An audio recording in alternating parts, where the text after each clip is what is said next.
मंत्री जी मारने वाले हैं जोरदार थप्पड़ जानवी को और जानवी से कहने वाले हैं कि तुमने जगत धात्री के खिलाफ जो भी साजिशें की थी वो सारी नाकामयाब हुई और मैं तुम्हारे कहने से जगत धात्री को पनिशमेंट नहीं दूंगा बल्कि पनिशमेंट मैं तुमको दूंगा, क्योंकि तुम काम कम करती हो और तुम यहाँ पर जगत धात्री के पीछे हाथ धोकर पड़ी हुई हो। क्यों ना मैं तुम्हारा तबादला कर दूँ, तुमको दूसरी जगह ट्रांसफर कर दिया जाए और दोस्तों यहाँ पर ट्रांसफर करके यहाँ पर जानवी को अपने ही शहर से निकाल देने वाले हैं मिनिस्टर साहब। जी हाँ, आपको बता दें कि सीरियल जगत धात्री का आने वाला जो एपिसोड है दोस्तों काफ़ी धमाकेदार और ट्विस्ट से भरा होने वाला, जहां पे आपको दिखाया जाएगा कि अब जगत धात्री जो है वो यहाँ पे जैसे ऑफिस पहुंचती वहां पे देखती है कि सामने भाई जानवी कह रही होती है कि अब मैं तुमको यहाँ से रिस्टिकेट कर दूंगी और तुम किसी दूसरी जगह जाकर काम करोगी। अब ये सुनकर यहाँ पर जगत धात्री के होश उड़ जाते हैं। वो कहती है कि यहाँ पे मेरा परिवार है और मैं यहाँ नहीं रहूंगी तो मैं जाऊंगी कहाँ और मेरा सच सबके सामने आ सकता है। लेकिन तभी यहाँ पर जगत धात्री से जानवी कहती है इसके बारे में मैं नहीं जानती। जगत धात्री मिनिस्टर को फोन करती है और कहती है कि सर मेरा तबादला हो रहा है और मैं ये करवाना नहीं चाहती हूँ। मिनिस्टर तुरंत आ जाते हैं ऑफिस और कहते हैं कि जानवी आप कहाँ हैं। जानवी तुरंत सामने आती है और जानवी को खींचकर मिनिस्टर जोरदार थप्पड़ मारते और कहते हैं कि आपका दिमाग तो सही है, जगत धात्री जैसी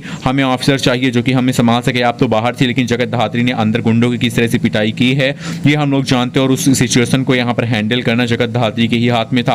आप अगर अंदर होती तो शायद आप ये नहीं कर पाती। और जानवी ये सुन के हैरान होती, थप्पड़ खा के परेशान होती और कहती है कि इसका मतलब कि जगत धात्री जो है वो यहाँ पर मिनिस्टर की नज़र में चढ़ी हुई है और मैं उसको कुछ नहीं कर पाऊंगी। वो यहाँ पर सबके सामने जगत धात्री सॉरी मांगने के लिए कहते हैं और कहते हैं जानवी से कि जानवी तुम जगत धात्री से सॉरी कहो कि भाई तुमने जो भी कहा है ये सब गलत है और जगत धात्री यहाँ से कहीं नहीं जाने वाली। जानवी जो है सबके सामने शर्म से सॉरी बोल देती है और भाई सॉरी बोलने के बाद जगत धात्री कहती नहीं ऐसी कोई ज़रूरत नहीं है। लेकिन ये सुन के अब यहाँ पर मिनिस्टर साहब कहते हैं नहीं जगत धात्री इसकी ज़रूरत है, क्योंकि जानवी हर वक्त तुमको परेशान करना ही चाहती हैं, लेकिन मैं नहीं चाहता हूँ कि तुम परेशानी में रहकर ये काम करो बल्कि तुम खुलकर अच्छे से पूरी यहाँ पर चीज़ों को लीड करो। इसलिए मैं तुमको जानवी का बॉस बनाता हूँ और तुम सब चीज़ों को संभालोगी। और दोस्तों जानवी के होश उड़ने वाले आप कमेंट करके बताएं कि कौन सी कहानी के आने वाले एपिसोड में आगे।